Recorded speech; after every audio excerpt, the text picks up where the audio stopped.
Okay, I think we are in business. I'm going to go share our link. It always takes about 12 seconds or so before it actually starts streaming on my screen now. So I'm never positive exactly when the stream starts, but in any event, we are up and running. And you should know, if you are new to this, you should go to denverguitarorchestra.com. And that's where we post the sheet music. That's where we have the entire 7-book program. We have tons of lessons that are archived there. We have tons of sheet music. I'm getting close to a couple hundred tunes on there, and that should keep you busy for a while. And we have daily lessons. We have a certification program. And so the whole thing is just lovely, and you should stop by and take a look anyway. And then I'm busy posting the link on the website, so everybody will come join us. We have a pretty small group of peeps that show up here each day to learn to play in this particular style. Take you from playing no guitar and no music whatsoever into being a fine instrumental guitarist. And so that's the plan anyway. We've had some smashing successes and plenty of people who decided it wasn't for them or just decided to stop showing up. And so that's the key, of course, with playing guitar, is your continuing willingness to show up is more important than basically anything else you can do. And all right, I got the wrong front page thing on there. I'll need to fix that tonight. I've started doing some, because I can't tell when the live stream starts, I no longer get to take my photo. And so I've changed up the cover sheets, but now I have to actually make them all of the time, and so I haven't quite gotten that up to speed. All right, so we've got the website posted. It looks like it's working correctly. For some reason I'm signed out here. I'll have to sign back in. Let's see if the phone gives me my sign-in code. All right, it did. That's very exciting. Yes, it's me signing in. Okay, so now I'm signed in there. Let me go post on https://denverguitarorchestra.com, and then I'm going to take that off, and I'm going to add this. Go up, guitar, there, tweet. Okay, so now we've tweeted that. And we can close Twitter out. And let's see, who is here? Vic made it in. She's in from sunny Eugene. Rainy Eugene, I should say. Let me look at my, looks like my microphone got moved. And so let me see where we're at on that. Oh, it's fine. Okay. It's not pointed at my face, so that'll shake your house up a little bit. We've been adjusting the sound temperature over the last few days, and so I have at a 5 decibel gain, and so let me know if that sounds okay at your house. And Elizabeth made it in. 20 degrees outside, a veritable heat wave. Yeah, we've all of us in the West have gone through quite a time. Certainly not like Texas, but we've been having crazy weather. It's been very, very cold here the last few days, and I'm ready for it to warm up. I live in Colorado, and so we're not very good at doing poor weather. We like it to be just, then we like it to snow, and then we like to get nice again, and then we like it to rain for 5 minutes, and then we like it to get nice again, and then we like in the summer when it gets to 85, we start getting nervous because it's going to be too hot. And so I found this tea in the back of the cabinet, aged Earl Grey. I have no idea where it came from. New me. And I'm suspicious that it is aged a whole lot more than I think. And so it tastes kind of flat. I'm going to drink it until it's gone because I must have paid money for it at some point, and even though it doesn't taste good. All right, Vic says I sound okay. These days it's a little hard for me to tell when everybody gets in. The concurrent views when we're broadcasting are much lower than what it turns out at the end of the time of how many people were actually here. So I'm going to just sort of go with the schedule. We'll assume there's thousands upon thousands of people looking at this video. and just a couple of you are chatting in chat.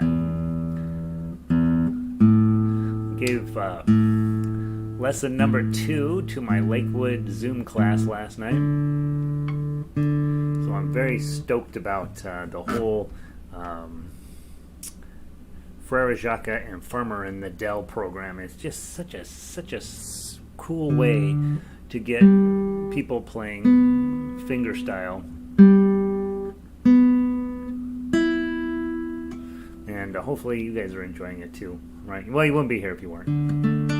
Most of you are well beyond Farmer in the Dell and Frère Jacques, but you're never really beyond it, right? You're always going to have to teach it to the next person. All right, so today, let's see. Elizabeth says, is Village Roaster still in existence? As far as I know, Elizabeth, I do get, I'm on their text thing, and about once a month they send a text out saying I get some kind of a deal, which I, of course, don't go do. But as far as I know, they're hanging in out there. So you and I will have to plan as soon as we can to go out and have a cup of tea out there. Pauline made it in, 40 degrees, cold out there in the Bay Area. Brr. But she is in the Bay Area, so, whatever, Pauline. We have the worst weather ever, and it's still the best place in the world. Bay Area is amazing. It's just such a cool city, and the whole surrounding area, just unbelievable. So glad you're here, Pauline. All right. Today we're going to play Frère Jacques, as we've been doing each day this week. So we won't spend a lot of time on it today. The previous 2 lessons, or 3. What's this today? Thursday, 2 lessons. We missed Monday. Covered what I think are the details you need to know on Frère Jacques. Then today we'll play Clementine, one of my favorite songs of all time. It has the worst narrator in the history of the world. And then one of my favorite songs all through the night is today. I forgot we were playing that today. Very excited. So we have really good music today. I'm really excited about that. Okay. Frère Jacques. Okay. This is Brother John in a different key. Let's grab our A chord, index, middle, ring. If you missed earlier this week, we covered how to play this chord a little bit more thoroughly. Just hit the 6th string, and I really don't want to. 5 down is plenty for this particular chord. And let me see if my foot pedal is going to cooperate. It's not, probably because it's not hooked up. No, it says it's hooked up. Okay, maybe it's just, there it goes. Okay, now it's working. Let's do a couple of choices. Let's play through it twice. One time, maybe just thumb down, or index finger with your. Remember the face of your fingernail needs to be pointed more toward the ground, and then your pad comes up, right? And that's usually we double time it when we're using that particular strum. I don't know if usually is the right way to phrase that, but a lot of times that's when you're playing as if you have a pick in your hand. And then also we've got the claw position. I'd say you have multiple choices there with your thumb. I probably want to have my index, middle, and ring down here on the bottom 3 finger strings. My thumb could realistically be on the D string, could realistically be on the A string, and then you even get away with using the E string as long as you try when you're doing that style to have the first beat of a measure be on the A string that roots the chord, and then the next beat, or 2 beats or 3 beats, however many times you're plucking, your thumb can pick a different string to sort of help decorate the sound. So you end up with boom, chuck, or boom, boom, boom, boom, chuck, dun, dun, dun. Kind of gives a different flavor of A chord each time you go through. And again, beat number 1, you probably want it on the A string. And then, of course, our last way of running a guitar, thumb, index, middle, ring, thumb, index, middle, ring, as we sing. I'm going to sing it through twice. You can close your ears because it's going to sound terrible with my singing. 1, 2, ready, play. Frère Jacques, Frère Jacques, dormez-vous, dormez-vous, sonnez les matines, sonnez les matines, ding, ding, dong, ding, ding, dong. Are you sleeping? Brother John, Brother John, morning bells are ringing, morning bells are ringing, ding dang dong, ding dang dong. Okay, and then a fancy ending on things. That's your A chord. Let's play the melody from the top. 1, 2, 3, 4.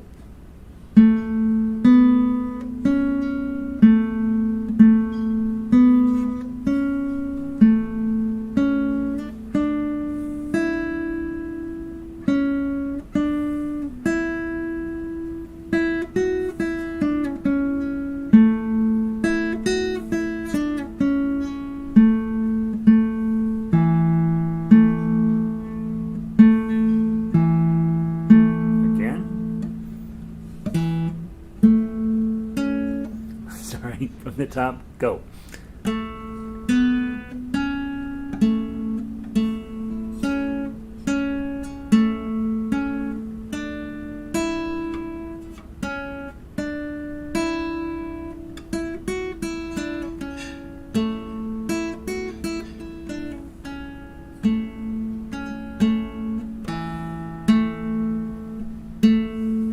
one more time. Let me get it right this time.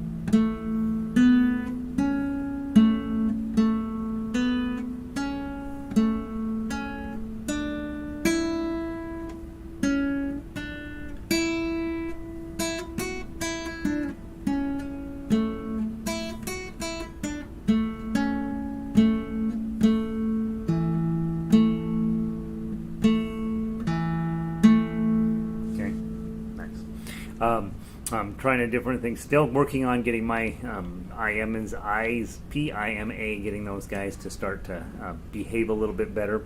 I've been a thumb down player for most of my guitar time, and I do like doing arpeggio patterns, right, which is this claw system. But getting these guys to operate independently while playing melody is still one of those areas of growth for me. Let's play the tough acts from the top. 1, 2, 3, 4.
Leave your chord on, let it ring out until you physically stop it with the palm of your hand sliding up over the saddle.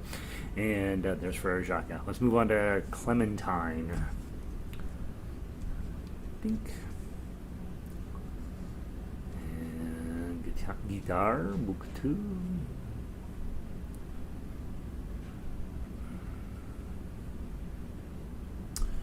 Deal. Banana boat song.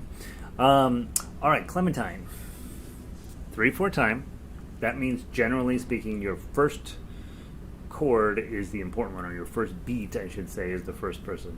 In a cavern, in a canyon, excavating for a mine, dwelt a miner, 49er, and his daughter Clementine. So you can see how that first beat in a waltz pattern in a 3/4 time is a little bit more heavy than the other two beats. And if you go listen to polkas or anybody playing an accordion, that first beat in a 3 pattern is usually pretty heavy, like bum dun dun bum dun dun bum dun dun. And it's part of the fun of a waltz time, and especially on a comic song like this, you probably want to maybe overemphasize beat 1. You're in the key of the A, so you know that that's obviously going to be doing that. And then the other chord in this is E7. And then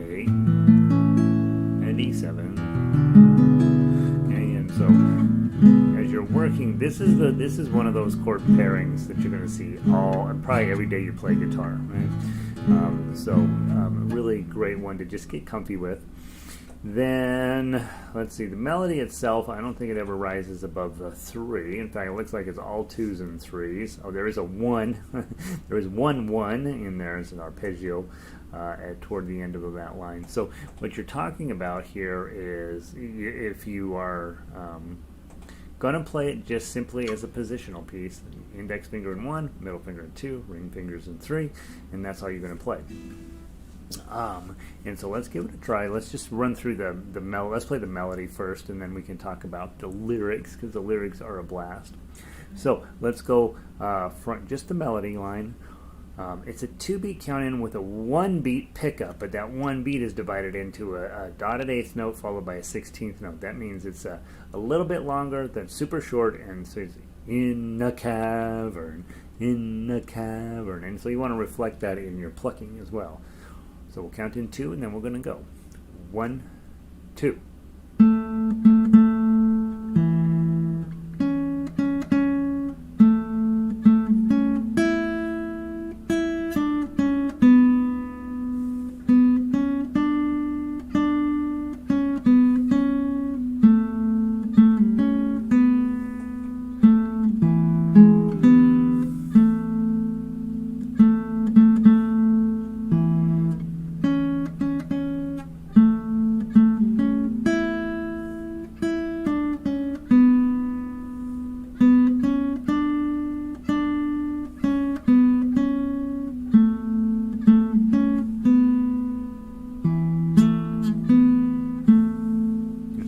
Time. I messed up both of those ones. Go.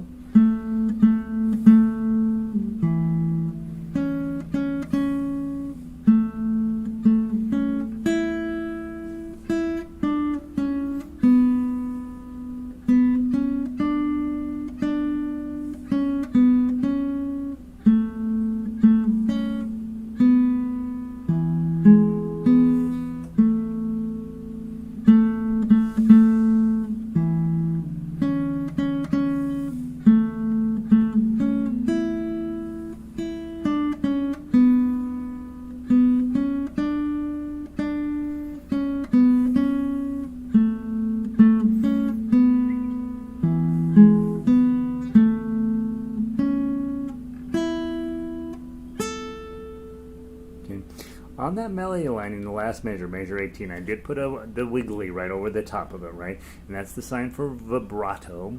And I think we talked about this yesterday. Probably, since I'm playing the 2s and then I got this 5, my tendency is to go to the 5. But then I see right above that vibrato sign. So I'm going to wiggle my pinky back and forth. Pinkies are pretty good for vibrato. Okay, not my favorite finger to do vibrato, but you can hear that wah wah wah wah wah. I prefer, probably if I were to play this a second time, I'd go after it with my ring finger and see, okay, I got that vibrato at the end. I feel like my ring finger is my most vibrato-y of all of my fingers, but I like to do it with a ring. You can also do it with your middle. It's a little harder to tuck your middle finger into wiggling as much as the other two. And then you can, of course, do it with your index finger, but boy, I have a real struggle with getting decent vibrato out of my index finger. So practice it with all the fingers, obviously, and find your best one, and then just get in there. Just like a violin player would do, right? Their life is all about vibrato. Now, that's the melody, lovely melody. Most of you guys know that. And then the story. Let me give you a little story. I used to have 4 verses of this. The first 4, lips above the water. The verse 4 is lips above the water, lips above the water blowing, bubbles soft and fine, but alas I was no swimmer, so I lost my Clementine. I used to leave, and for years, I have this little book that I teach kids with. It's my Key of A ukulele book, and I had it in there with the first 4 verses, and I was teaching at the Suzuki Institute up in Westminster, and this little girl, 6 maybe, came up to me after class, devastated that this was missing some of the lyrics.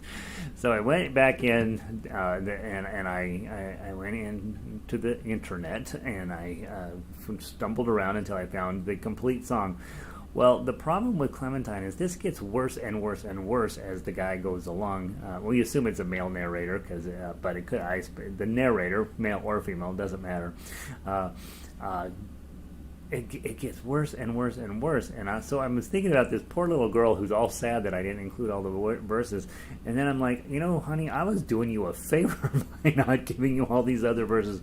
The next one, measure 5, in a churchyard in the canyon where the myrtle Baritone grows the roses in their posies, fertilized by Clementine. She's dead and in a box, and she's fertilizing the roses. That's like what? And then in the next one, in the minor 49er, soon he began to fret and pine. So he thought he ought to join his daughter, and so he's now with Clementine. So he kills himself. Right? So there's the daughter is fertilizing the roses. The father is killing himself. Then the next verse, dreams to haunt me, robed with garments. So then she comes up out of the water, and her. He envisions her in a dream as her ghost is rising out of the water, and she's soaked in brine. Then she rises from the water, and I kiss my Clementine. Kisses this dead, zombie, ghost, whatever, rising out of the water. And then the final verse, how I missed her, how I missed her, how I missed my Clementine, till I kissed her little sister, and then forgot my Clementine. So then he ends up making out with her sister. So really, I was doing this young lady a favor by not doing the last 4 verses, but you have them all, and you should know that this narrator is not a good guy, and still we are celebrating the life of Clementine, despite the fact that she meets the untimely death. The real story here is that she is poor. She lives in a mining village. She doesn't have any money, so she's using boxes for her shoes, and because the boxes are not very easy to walk around on the water, near the side of the water, she ends up hitting her toe and tripping, falling into the water, drowning and dying. And he, or our narrator, I should say, doesn't know how to swim, so he just watches her drown. And so that's the first 4 verses. Those are bad enough, but the next 4 verses are absolutely horrendous. And you should know that she's probably about 10 now, that little girl. You have all the verses thanks to her concern that we didn't include all of the verses. 8 times around. I don't think we need to do them all, but let's do 1 or 2. Grab your A chords. 1, 2. In a cavern, in a canyon, excavating for a mine, dwelt a miner, 49er, and his daughter Clementine. Oh my darling, oh my darling, oh my darling Clementine, you are lost and gone forever, dreadful sorry Clementine. Let's do one more. How I missed her, oh I missed her, how I missed my Clementine, till I kissed her little sister and forgot my Clementine. Oh my darling, oh my darling, oh my darling Clementine, you are lost and gone forever, dreadful sorry Clementine.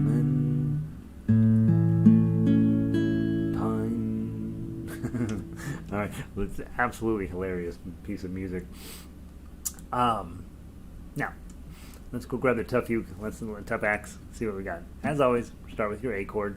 Okay, first chord, grab that shape, and you're going to be fine for a while. And we'll go nice and slow. I'm going to count in 2, and then we're going to go 1, 2. 2, 2, strum, 2, strum, 2, strum, 2. 2, 2, strum, oh, 3, 2, strum, E7, 2, that's the decorative note, that 2, oh, 2, strum, 3, 2, oh, A chord, strum, 2, 2, 2, E7, strum, drop your middle finger, 2, 1, oh, strum with an A chord, then A is decorative, 2, 2, strum, 2,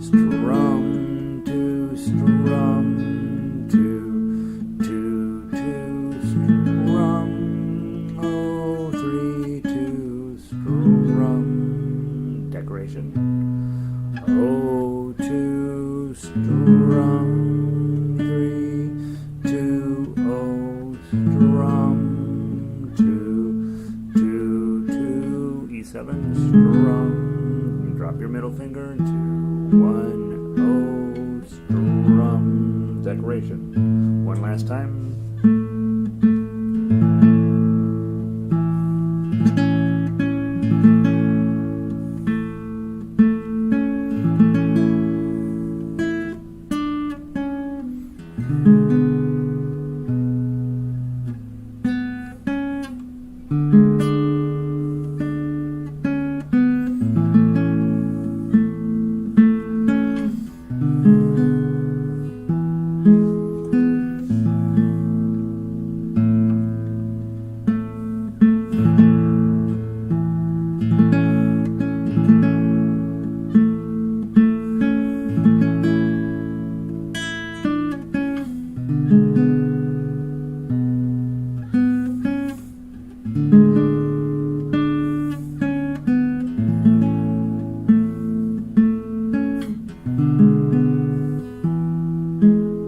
Second ending.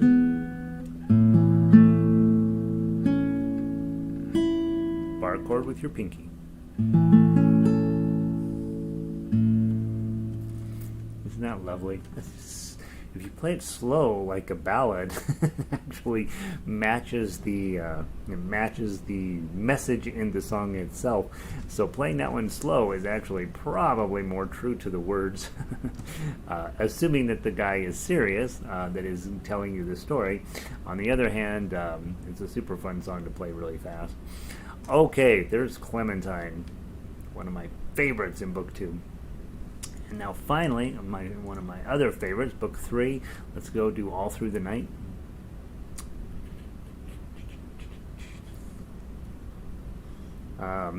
Couple of discussions on this item. This is an old lullaby, and it gets sadder and sadder and sadder as this song goes along. Also, and I used to teach this song pretty religiously. It was actually the first song I ever memorized on a ukulele, and so I really, really have come to know the song pretty well, and so I do like it a lot. It is super sad, and so I think the goal of this one probably is the saddest lullaby you could possibly do, or at least the most beautiful, right? Really make it like reverent and so on. I will make a brief mention about the arpeggios here. I give throughout Book 3, when I originally wrote Book 3, I gave different arpeggio styles. I don't think that's the best way to teach arpeggios. So I would say anytime you come up to a song like this, especially if you're a singer and you want to just be messing around with arpeggios, just try different patterns and find one that really works for the song rather than doing what I wrote down. So I would say, if it's sleep, my child, and peace attend thee. Right now I'm doing eighth notes rather than quarter notes. Probably sounds pretty good. If I do quarter notes, it gets a little bit slow. Sleep, my child, and peace attend thee all through the night. That's almost too slow, right? So you would probably want to be thinking about eighth note arpeggio picking as you're doing that. So be giving that some thought. I would say overall, when I rewrite Book 3, the arpeggio, I will give suggestions for arpeggios rather than writing them out as complete thoughts on the music. I think it sends a wrong message that there's a right arpeggio and a wrong arpeggio, and that's just not the case. Let's go ahead and sing the verse, just the first verse. It's the only one I really know well. And with this piece of music, very old-fashioned, right? What year was it? 1884.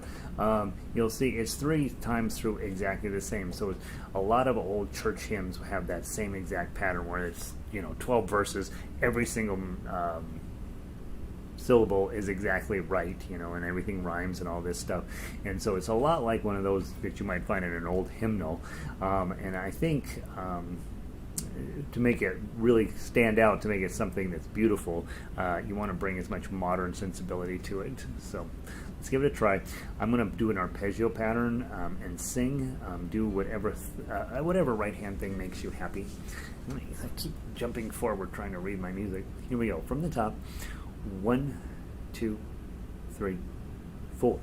Sleep, my child, and peace attend thee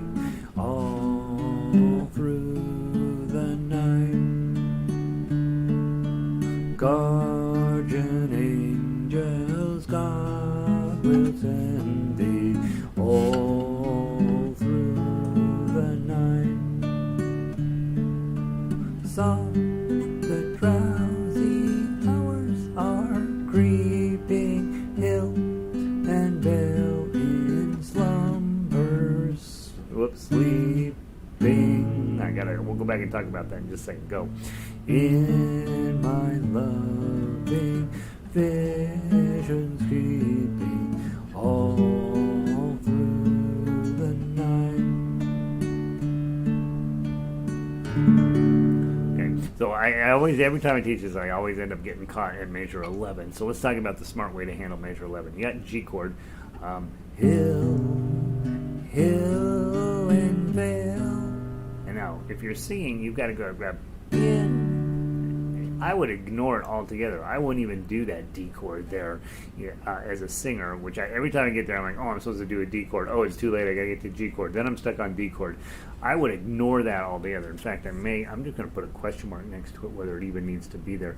It needs to be there for the melody line. It really works in the tough uke area. But in terms of as a singer, I think I'd probably skip it. Hill and vale in slumber sleeping. Right? So if you just ignore it as a singer, I think it's perfectly fine. You can just reach up, cross it off, and don't do it. In the tough acts, you'll see that really it creates a cool moment to get that D chord on there. The other thing is you've got a fermata at the end of 12. So you slumber sleeping.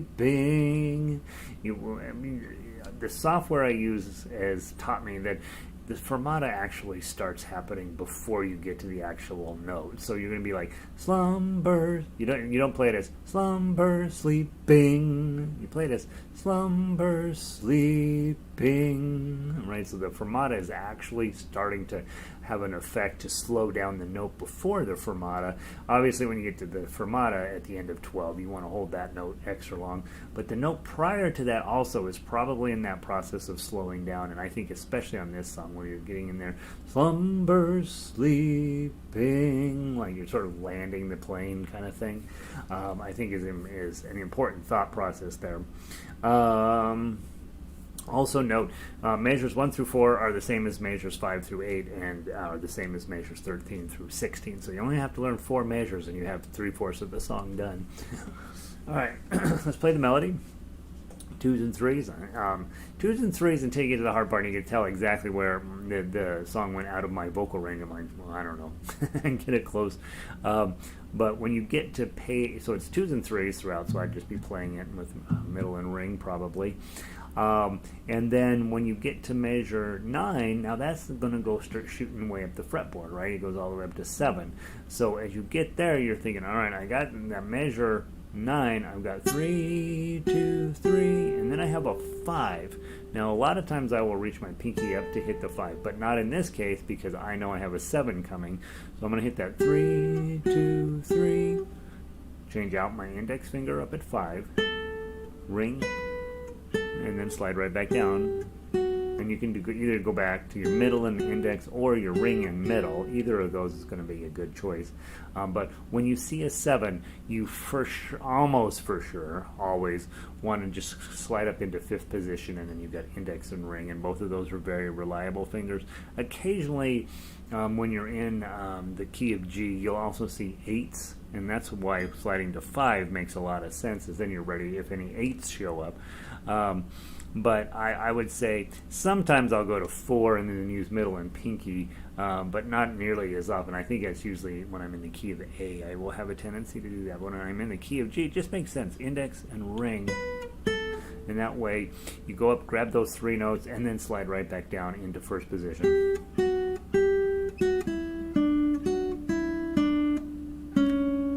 So that's the only section that's going to require any sort of thoughtfulness. Otherwise, you can pretty much play in 1st position. Okay, let's play the melody. 1, 2, 3, 4.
one too, huh? Sounds pretty. All right, so there's your melody. Lovely melody, really first-class melody, I think. Let's talk about the tough acts. And I got one thing that I would change for sure. On measure 2, the wiggly that runs down next to that E chord, I'm going to take that off. That sends the message that that one should be wiggly and the rest should be plucking. And it's not that way at all. I want you to be able to play it both ways. So one time with your thumb, one time with your claw.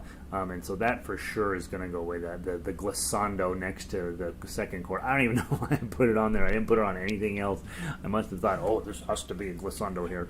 And so ignore that glissando there. We're going to play it both ways anyway. So grab your D chord. Let's do the 0, 2, 3, 2. And then of course pull your ring back to get the 2. Notice how many times we've done that just this week of having a D chord on and pulling this back here. It's fascinating because this is the D chord, right? You're on a D chord, and this is a D note, right? And how often we're putting C sharps in there as passing tones, right?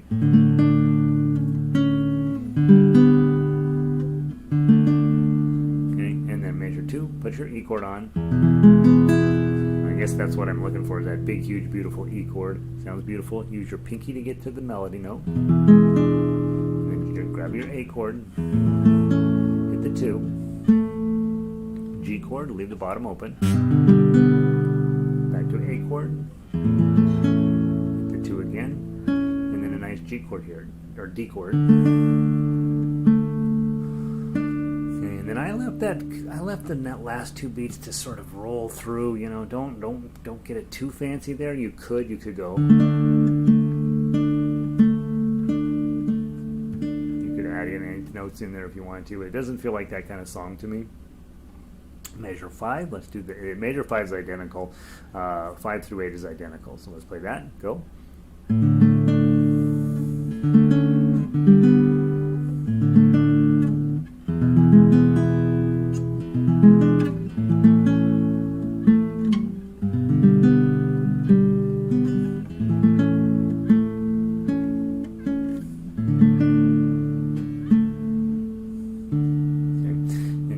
Measure 7, I added in a couple of decorative notes that I did not add into measure 3, just to give a little bit of a variation between the first 4 measures and the next 4 measures, just to make it a little fancier, just to, give your audience a chance to hear something a little bit different in the next 4 measures.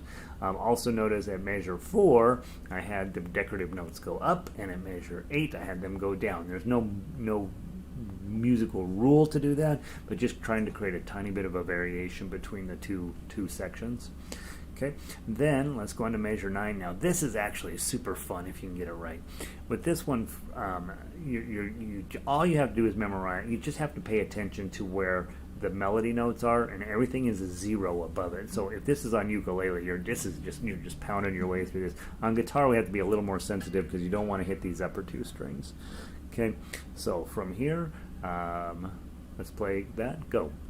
3, 2, 3, 5, 7, 5, 3, 2, 3, 2. Oh, here's where that D chord comes in. Stick it on real quick. You'll see how nice that D chord works out, and then just lose the other 2 fingers. You're already holding down the 2. Now the D chord, a little bit longer than it's supposed to be, and then an A chord. Okay, isn't that beautiful? This is really nice. And then measures 13 through 16, same as the 5 through 8. Go.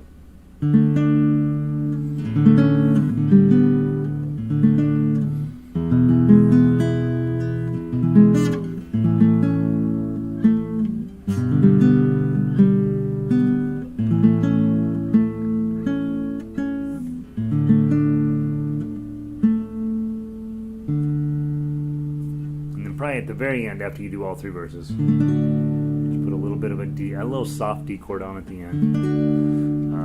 And if I do that when I rewrite this, I probably will do that. I'll put a D chord rap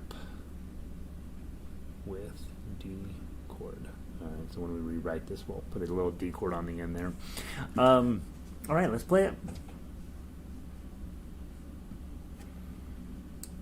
2 times through. First time I'm going to use my thumb, second time through. Now I'm going to use my plex the first time through and my thumb the second time through. You'll notice a real difference in texture between this song when you're using your claw versus your thumb. You want to play it both ways, right?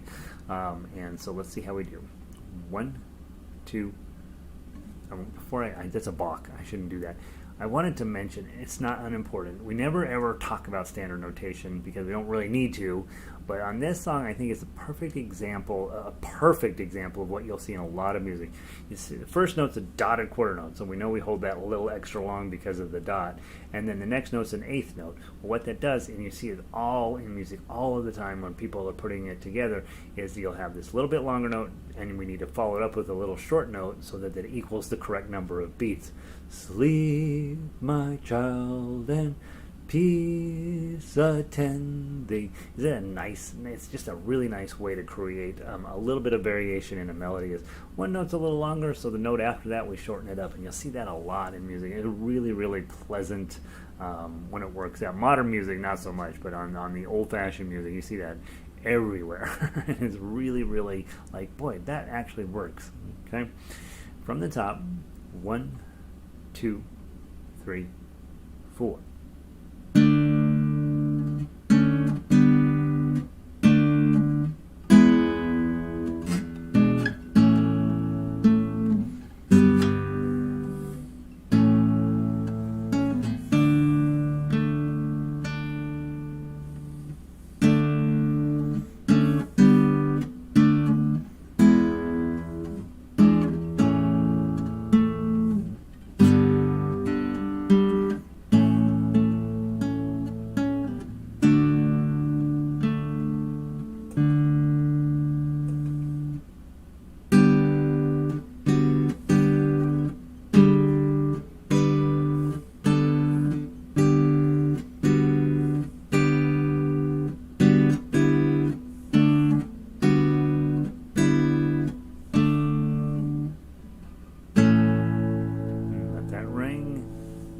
Go.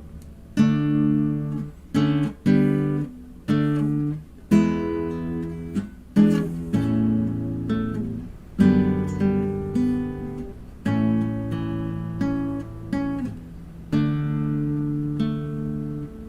go back to the top one last time.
Lovely. That's a lovely tune.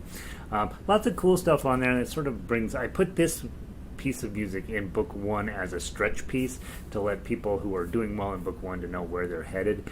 And goodness sakes, wouldn't that be nice just to have that as an alternative to the Brahms lullaby? Just play that one instead.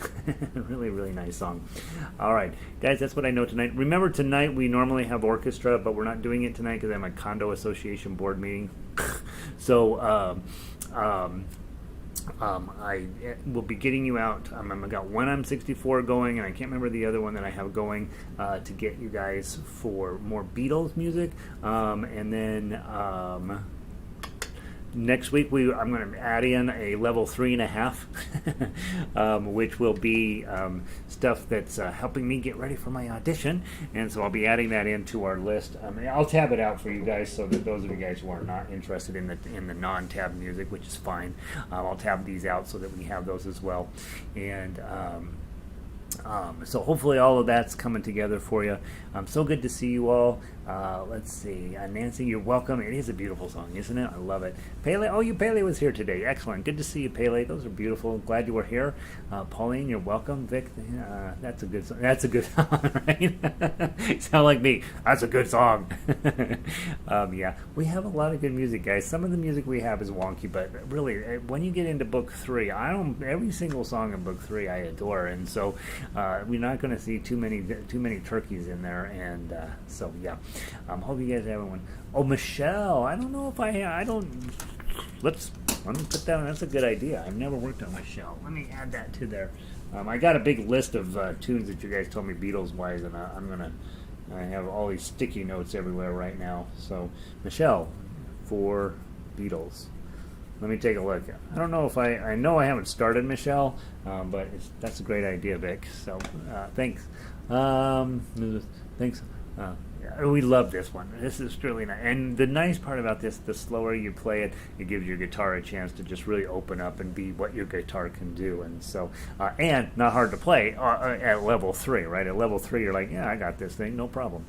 All right, guys, have a wonderful day. I'll see all of you either later today or not tonight or tomorrow morning. So have a wonderful day. I'm going to pull the plug here. I got all this new software. I keep not being entirely sure what I'm doing, so I'm going to pull the plug. I have to pull it in 2 places now, and I think when I hit this first button, I think the stream continues until I hit the second button, I think. So I'm about to find out. Here I'm going to push. I'm going to say what I'm going to do so that I can go back and check and see what happened. I'm pushing the first button.